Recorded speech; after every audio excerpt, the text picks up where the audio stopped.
Hey YouTube, this is Brian here. Today we're going to be talking about baseball a little bit, some of the differences between the off season, which was rather slow for most of it, and what's happened in the last couple of days of spring training going into the regular season. We've seen some of the biggest contracts of all time actually signed, uh, ranging from the Machado deal with the Padres, which is an odd move for them considering they seem to be still rebuilding, um, to the Phillies actually signing Bryce Harper to a 13-year, I think that's the longest deal ever, a 13-year, um, what was it, $330 million contract. That's not even the biggest one. I mean, somehow the Angels managed to top the whole Albert Pujols 10-year, I think, fiasco when he was like 33, I think. They signed him to that contract and it's worked out terribly. Mike Trout is significantly younger and more talented than a post prime Albert Pujols, but still, you think they would have learned from that albatross and the fact that, he's going to be that old during the length of this contract. Is that really a good idea for them? I mean, I guess they have the budget to absorb it, kind of like a team like the Yankees or the Dodgers. But still, I think that eventually this is going to leave so much inflation in these contracts that they're just going to have to start giving out these contracts to like long relievers and dudes on minor league contracts, and pretty much just everyone is just going to get one of these contracts to the point where the budgets are going to be so bloated and so pretty much uh, just a couple of guys contracts up here, and then everyone else will have a little piece of the pie. It's just going to be completely uneven, and I think that that's not a sustainable market, and we're going to end up with another strike, kind of like we had in the early 90s, over the fact that frankly they can't sustain this market. I just don't think that all the, all the smaller teams are going to be able to continue to hand out these deals. Um, I just think it's a regrettable move, and I think a lot of these guys are douchebags who their fans are going to end up hating, frankly, for keeping their teams back when they could have been actually contending instead of signing talented and useful players for a winning championship team. They're going to be paying $35.5 million to some douchebag sitting on the bench with a blown out knee. And, what's it really going to be worth to them in the end to sign these guys through the fucking Jetsons era? I just think it's regrettable.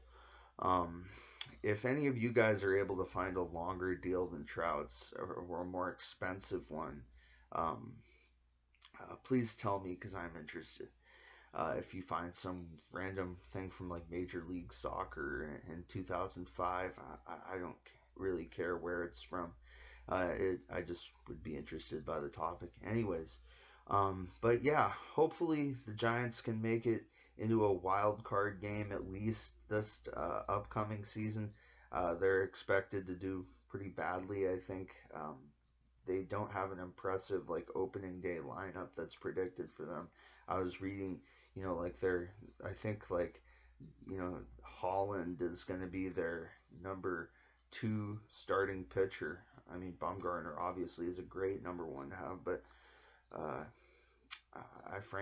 I don't think that they're going to win much more than like at most like what 83 games. That would be like a dream hope. But hopefully they can make the second wild card or something, sneak in kind of like they did before, and maybe have just get on a run of good luck. I don't know, or maybe they can make some good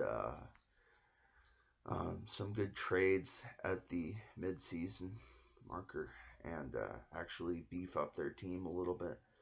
Who knows what they could get back from Madison Bumgarner, or if I don't think they'll be able to trade an injured 30-year-old Buster Posey who is frankly not really hit in a couple of years in terms of power.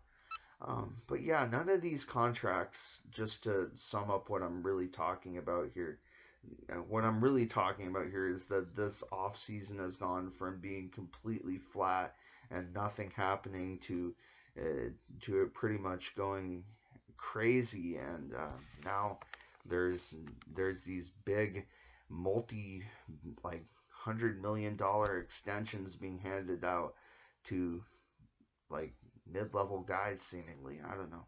I don't know. I guess Arenado's an all-star, but still, do you really think he's worth $260 million to a team like the Colorado Rockies?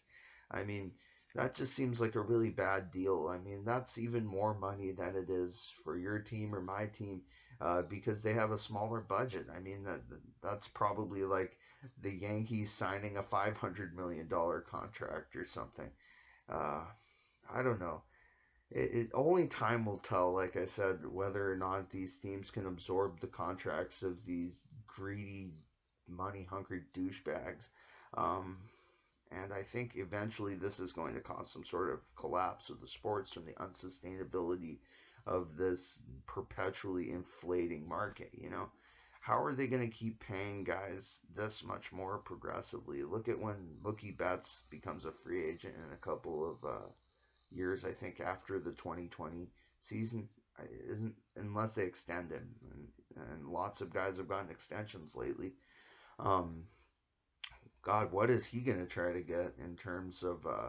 Is he gonna try to top the market? I know he only has a couple years of experience in the big leagues, unlike a lot of these guys who had at least a full career behind him practically. But uh, I don't know. I mean, he's a former MVP and he's got a World Series to his name, so no one could really, I guess, complain too much if he got a signed to an extension. But hopefully the Red Sox don't do something fucking stupid and sign him to like till he's 50 years old or something, and like you know, I don't know.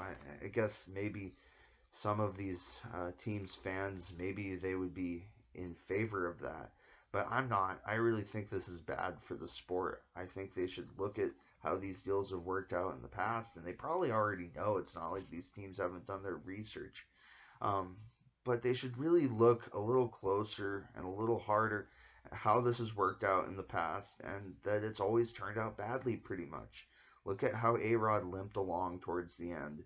Look at old man Albert Pujols or Miguel Cabrera. I mean, these were really talented, like multiple time MVP level all-star players. And frankly, as talented as Trout is now, you should think of the fact that he's going to be as old and as incapacitated and as frankly baseball wise unhelpful as those guys are at those ages now. He's going to be that age during the length of this Jetsons era contract. And I mean Jetsons in terms of the length of when he's extended through, not how futuristic it is. But anyways, yeah, thank you for watching. The season is coming in a couple of days, and hopefully the Giants will do a little better than expected. Maybe grab a wild card. Um, these contracts, I really am. I'm not excited to see where they go in the 2020 off season, because I think it's probably going to be somewhere even crazier than the Padres signing Machado or the Yankees signing Stanton. Um, and I mean relative to their times with both of those deals in what I'm talking about, in terms of what I'm talking about. And anyways, yeah, that's about all I have to say. So thank you for watching. Love you guys. I'm out.